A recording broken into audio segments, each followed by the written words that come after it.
seems fitting to come to the campus of Ryerson University in Toronto, where they've been teaching journalism for a long time, to discuss journalism. A while back on iChannel, I did a program hosted by John Robson in which we discussed the 6 o'clock news, discussing TV news on TV. By the way, here's a great companion book, The Powers That Be by David Halberstam. It would take longer to read this than it would to watch this clip for Throwback Thursday. Am I being unfair to the 6 o'clock news, or is it really a troubling place for people to get their information about the world? I think you're being entirely fair. If there's one institution in society that isn't covered enough, it is the media. Because media people want to be relatively nice to other media people. It's just like it's hard to get a lawyer to really go after another lawyer, physician to testify another physician. So I think it's entirely fair to say, what should the product labeling be on the 6 o'clock news? What are the purposes that people are using the 6 o'clock news for? What role does it play in society? And is it playing an adequate role? Definitely. Yeah, Big Statistics Canada says that of people in this country who follow current events, and most people either do or claim to, 91% get some of their information from TV news. It's ahead of any other source. Newspapers are at 70%. And bearing in mind, of course, that people don't always tell pollsters the truth. Sometimes they think, what would it sound good if I said? But that means that more than any other source is this once over, no chance to go back and look at it. Worse than that, though, there is the illusion on television that you're getting the straight goods. People think that a picture is reality. And what they forget is that pictures can be edited, they are selected, editors and journalists pick and choose and contextualize, but the average viewer thinks that television news is much more the straight goods than radio or than the newspaper. So they feel that not only have they got the news, but they've got the complete, unbiased, unfiltered news, and they may well not. One of the big problems with TV news, let us say you want to film in the West Bank. Well, you can film what Hamas wants you to film, or you can get your head blown off. And that tends to mean we can get some very dramatic footage, but only of a certain sort, coming out of large parts of the world. I don't think anybody was filming the protests against the Iranian president inside Iran. So, yeah, you know, it's funny that you say that, because I was in Cyprus at the height of the forced peace there, where the two sides were anywhere between 1 yard and 8 miles apart, the Greek Cypriots and the Turkish Cypriots. And I remarked that when I was at my hotel room, there was an old rusty barrel, and there was some barbed wire and some broken 2x4s. I said, gee, I could do every single report I wanted to from right here, because it has all the visual elements that you want. And you're nodding, because it would have been really cynical to do that. I did go out into the field, and I said, can we take a shot up there? Can we walk up that alley? No. Why not? Well, because they would shoot you. Oh, okay. So you can get hoodwinked when you're in the field covering something. You can be at the whim of the people guarding you, the military or the militia or whoever it is. And it's really a tough call about how to cover some of that stuff. But if I could go up to 20,000 feet just for a second, we're kind of saying, well, on the one hand, it's awful, and on the other hand, we're in a democracy and the 6 o'clock news can do what it wants to do. But you mentioned an election. We had historically high voter turnout in this country until now we're down to about 50% in the last election. Somebody is to blame. Something is wrong with our system if only 50% of the population wants to vote. Now in Europe, when I'm traveling in Europe and I grab half a dozen newspapers on the way into an airplane, I have half a dozen newspapers that are similar to the best quality we offer in North America. When I see television, I often see excellent television in Europe. The discourse, I think, is a little more elevated in Europe than it is in North America. If it is that TV news is to blame, and you might be the person to answer that question, I don't know, we have to do something about it. We can't drop down to 40% of the electorate choosing the government, because then people will feel disenfranchised. They'll turn to violence, or they'll turn to some other means to get their views heard or to participate in democracy. I think the news can be a tremendously positive way of engaging people in a democracy, but it is obviously not doing it. When we went to the break, I said we're going to bring in the ghost of Marshall McLuhan to ask, Is there something about the way that you watch television, about the way that things come through the television, ranging from the limited number of words, as someone has pointed out, if you took the whole 6 o'clock newscast and put it on a newspaper, it wouldn't fill the front page. Is there just no time to tell you anything? Do the waves shut your brain off? Is TV especially bad? I'm going to give you a straight answer, and then I'll have some fun with it. The straight answer is yes. Television is fundamentally different. When you're reading, your eye movements are different. The biomechanics of that process are different. When you're holding a newspaper, when you're reading a book, when you're watching television, you are in a different stance, a mental frame of mind. McLuhan also said that you are the screen. The dots on the television screen are projected on you. Now, having said that, I really like Marshall McLuhan, but he was very playful. He often used hot and cold interchangeably. He often contradicted himself in his own books, and I would really like to read some of his peer-reviewed academic articles before we talk about him again. I think there is something fundamentally different about television, and let me give you an anecdote about why I think that's true. I decided to find out more about the American Civil War one time. Just that was the topic I wanted to understand, didn't know much about it.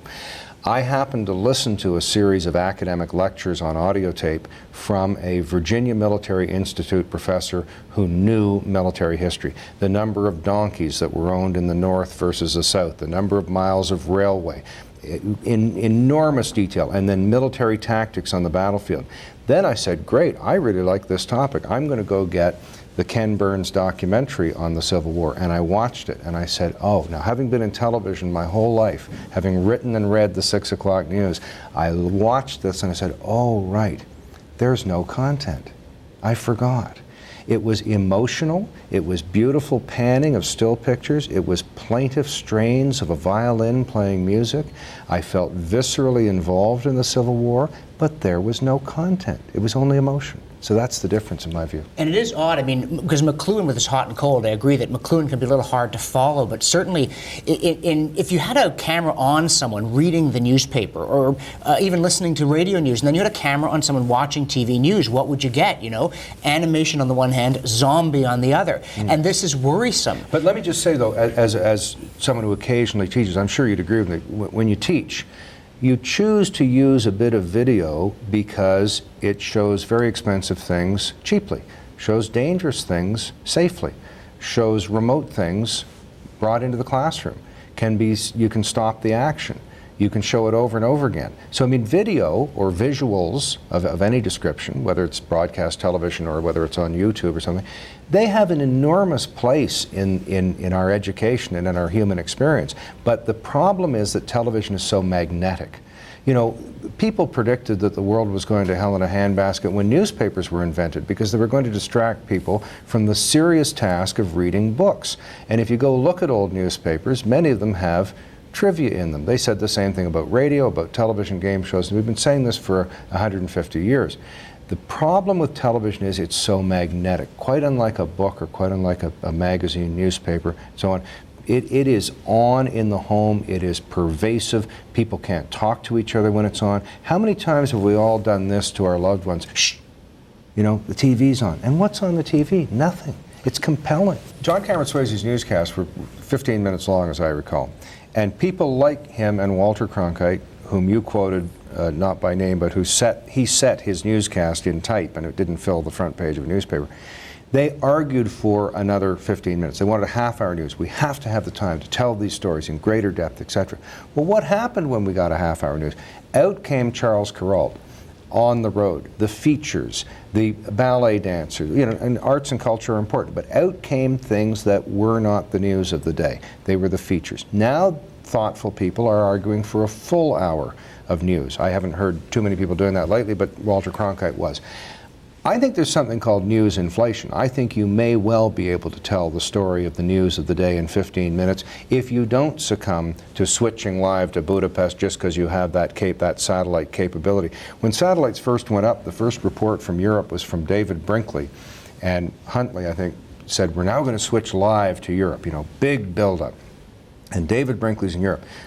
David, what's your report? And David Brinkley, in his inimitable style, said, there's nothing to report from Europe tonight. And commentators like us said, what on earth are we ever going to use these satellites for? What are people going to say to each other? So I'm not sure we have the constraints in the news that people complain about. I think we have a constraint of ideas and a constraint of will and a constraint of desire to tell the story of the day. But I wonder how much of this is a limitation that's specific to TV, because I was thinking about your Civil War story, and you're listening on audio tape, and if you go, hey, what was that? You could stop it, rewind it, play it again.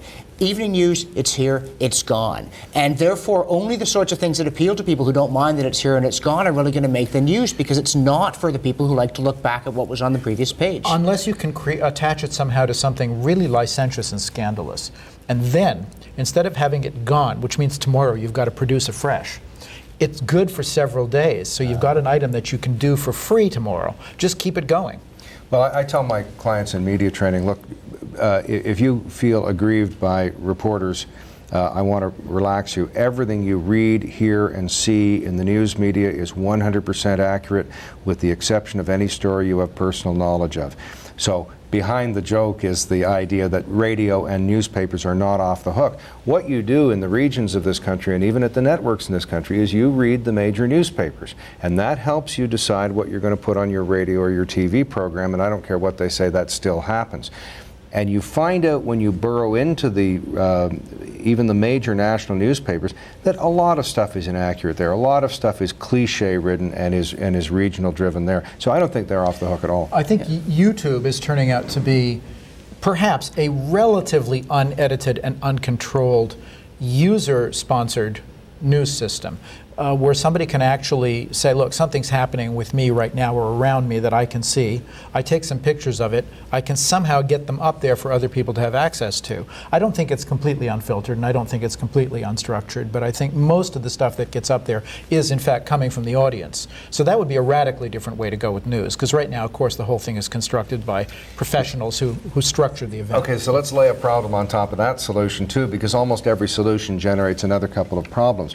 We don't have a shared experience in this country, in this culture, in this continent, or even in the English-speaking world. There was a time when 80 million Americans watched Milton Berle every Saturday night. 65 million Americans watched the evening news. But this is your program here tonight. 65 million people used to watch it. The ratings are plummeting. They're down to 20, 25 million people. And that's a lot of people. And they're still very influential, but we don't have a shared experience. If my friend over here is a right-wing wacko, he can go to a certain network and he can get his kind of views fed back to him. If someone is a left-wing person, they can go somewhere and get their views fed back to them. And the thing that I really worry about is not, as I'm worried about the quality of news, which is the topic of your program today, but I'm worried about the fragmentation. People going where they want to go to hear what they want to hear, and we are not having a shared experience. Now that we've talked about some of the limitations, some of the problems, some of the disturbing trends, the infotainment and so on, suppose a major network hired you and said, everything we heard in the first part of the show has convinced us we've got to do something. We think you're the guy to do it. What does your 6 o'clock news look like? What's in it? Let me give you two very quick caveats before I give you a direct answer. One, would this network be public or privately owned? That is going to be a huge determinant about what I can do.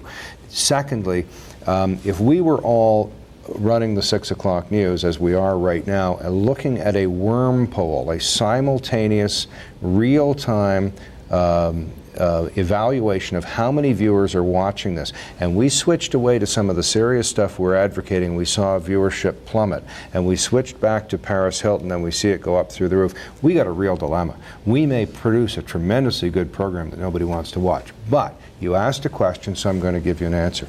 I would take my journalists and go back to a U.S. Commission on Freedom of the Press after World War II that said news should be defined news should define fact as fact and opinion as opinion.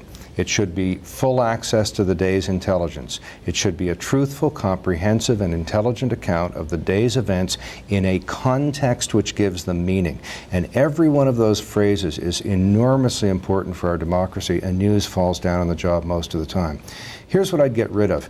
The misguided egalitarian streeter The idea of interviewing rustic characters in the nooks and crannies of this country and or flying them in at great expense to a studio to do a town hall meeting and interview them about what they think about something they know nothing about, that is a waste of time and money. I would get rid of the fixation with polls and focus groups. The fact that 37% of the population doesn't like you 42% of the time, most Thursdays, is irrelevant. It is not news. It is a push-poll. It's something that you can drag out of the population if you need to.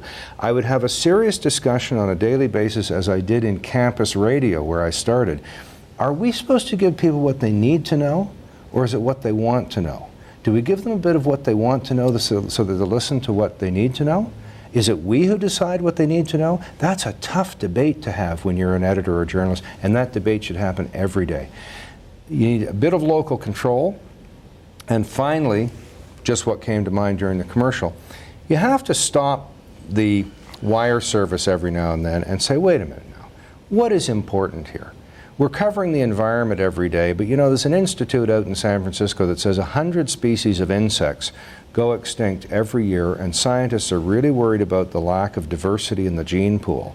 But that's not going to make the news, because you can't take a picture of a bug, not a very nice looking bug either. Talk about the anchors having to be good looking, the news has to be good looking too. You cannot just make that news arbitrarily. But that's exactly what news organizations should be doing. They should say, hold on a minute, we have an obligation to get this on the public discussion, whether people like it or not. So those are, I think, that'd be a start. Dan Rather one time, talking about stem cells, said, well, you know, this is kind of complicated. If you really want to understand this, you know, when I'm done, go read a newspaper.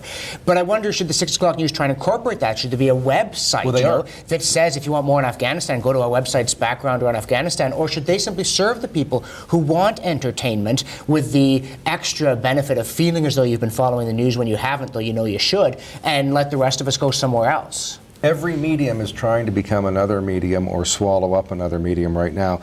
TV newscasts are trying to become web pages by saying go online for more. Newspapers are doing the same thing. It really does have tremendous potential to do what both of us are talking about simultaneously. So people who are interested in this can go on alanbonner.com and hear other views and hear about what we talked about during the commercial break. Any views expressed here are not necessarily those of the Mackenzie Institute, its speakers, sponsors, or supporters. But the Institute is dedicated to fostering public discussion, debate, and education about security matters. Google the Mackenzie Institute to join the discussion. The Mackenzie Institute is grateful to its sponsors and supporters. Some of our short pods and long talks are a result of the support of Heathbridge Capital Management Limited, the National Post, and Dundurn Publishing.